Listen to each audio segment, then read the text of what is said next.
ये कहानी किसी क्राइम थ्रिलर जैसी है। एक बेटा जिसने अपने ही पिता को मार डाला, एक भाई जो 8 साल तक बदले की आग में जलता रहा, एक नाबालिग लड़की जो शिकार को फांसने का जरिया बनी, और फिर एक वीरान हाईवे पर गोलियों की बौछार जिसमें इंसाफ नहीं सिर्फ खून था। और ये कोई फिल्म या वेब सीरीज नहीं, ये हकीकत है। मध्य प्रदेश के शिवपुरी में हुई एक ऐसी वारदात जिसने पुलिस से लेकर पूरे प्रदेश को हिला दिया।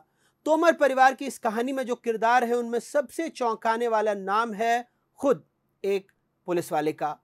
23 जुलाई 2025 को अजय तोमर अपनी कार में शिवपुरी से ग्वालियर की ओर निकल रहा था। 40 साल का अजय, जिसने अपने ही पिता retired police inspector Hanuman Singh Tomar की 2017 में हत्या की थी। 9 दिन पहले उम्र कैद की सजा से वो पैरोल पर बाहर आया था। जेल से छूटते ही वो मान रहा था कि अब वो आजाद है, दोबारा जिंदगी शुरू करने, दोस्तों से मिलने और अपने लिए फिर से सोचने के लिए। लेकिन वो नहीं जानता था कि कोई उसकी हर हरकत पर नजर रखे बैठा था, और वो शख्स कोई और नहीं, उसका भाई इंदौर पुलिस का एएसआई भानु तोमर था। भानु वही था जो अपने पिता की हत्या में बाल बाल बच गया, और उसने अपनी मां शकुंतला देवी के साथ अजय के खिलाफ गवाही दी थी। पिता की हत्या के बाद भानु को संवेदना के आधार पर पुलिस की नौकरी मिली, अनुकंपा नौकरी। लेकिन 8 सालों तक वो अपने अंदर एक ही आग जलाए रहा, बदला।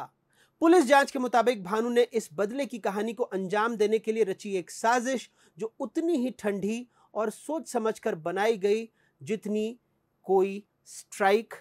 उसने संपर्क किया धर्मेंद्र कुशवाहा से, एक पेशेवर अपराधी जो खुद हत्या के केस में जेल की सजा काट चुका था। फिर इस जाल में जोड़ी गई एक नाबालिग लड़की जो इंदौर के एक बालगृह से भागी हुई थी और जिस पर गैंग रेप में शामिल होने का आरोप था। योजना यह थी कि लड़की अजय से दोस्ती करेगी, उस पर विश्वास जमाएगी और फिर उसे ग्वालियर की तरफ से सफर के लिए राजी करेगी। और ऐसा ही हुआ। 23 जुलाई की दोपहर अजय और वो लड़की गाड़ी में निकले। सीसीटीवी फुटेज में देखा गया कि अजय की कार आगे चल रही थी और पीछे दूसरी कार, जिसमें थे वो लोग जो उसकी जिंदगी खत्म करने आए थे। नया गांव तिराहा पहुंचते ही लड़की ने कहा, रुको, मुझे वॉशरूम जाना है। अजय ने गाड़ी रोकी और यही था संकेत। पीछे से कार रुकी, बंदूकधारी उतरे और देखते ही देखते अजय की कार पर गोलियां बरसा दी। कुछ ही सेकंड में अजय का शरीर छलनी हो चुका था। भानु ने अपना रोल शानदार तरीके से निभाया। वो अंतिम संस्कार में शामिल हुआ, आंसू बहाया, रिश्तेदारों को गले लगाया और शोक जताया, और फिर ठीक 3 दिन बाद गायब। उसके टिकट की लोकेशन निकली बैंकॉक, लेकिन शिवपुरी पुलिस ने हार नहीं मानी। उन्होंने ग्वालियर से शिवपुरी तक के 50 सीसीटीवी कैमरों की फुटेज खंगाली और आखिरकार एक ऐसा क्लू मिला जिसने पूरे केस को पलट दिया। वो लड़की जो घटना के वक्त अजय के साथ थी, उसे भानु की कार से उतरते हुए देखा गया। फिर क्या था, पुलिस ने धर्मेंद्र, मोनेश और लड़की को गिरफ्तार किया। उनके पास से एक पिस्टल बरामद हुई, वही हथियार जिससे अजय को मारा गया था। इस पूरे मामले की पृष्ठभूमि भी उतनी ही खूनी है। दरअसल 23 मई 2017 को अजय तोमर अपने पिता के ग्वालियर स्थित घर में घुसा।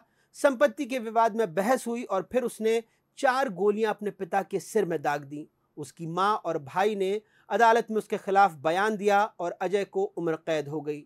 लेकिन उसी दिन से भानु ने सोचा था, उसे पूरी तैयारी से उसने अंजाम दिया। जैसे ही उसे पता लगा कि अजय को पैरोल मिल गई है, उसने 1 लाख रुपए में सुपारी दी, एक गैंग खड़ा किया और फिर एकदम फिल्मी स्टाइल में अपने भाई को वही सजा दी जो उसने अपने पिता को दी थी, गोली।